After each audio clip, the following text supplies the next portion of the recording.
So hello kabayan. So ang pagtanggal ng kuwan kabayan na Dodge Ram 2500, ang bolt lang kabayan dito lang isa, dalawa. So kailangan tanggalin yung drill, remove the drill because andito yung sa loob, hindi makikita yan sa baba. So ito lang isa, dalawa, tatlo, apat. So no need to remove this. Okay, so nakatulad yung bolt na yan. Okay, so nagpalit-palit tayo ng bumper, bagong bumper yan. So yun lang, isa, remove the grill, makita mo dito yung sa nut niya dito. Sa dalawa, tatlo, bangga din yan siya kabayan, i-repair natin yan kabayan.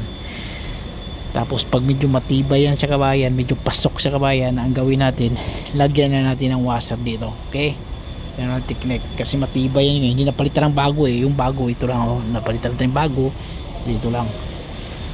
Technique na lang para maganda yung alignment niya. Hindi na makita yun pag may maglagay ka ng washer doon sa loob Okay, maraming salamat kabayan. So yun lang kabayan, isa, dalawa, tatlo, apat lang siya, 8 bolt lang.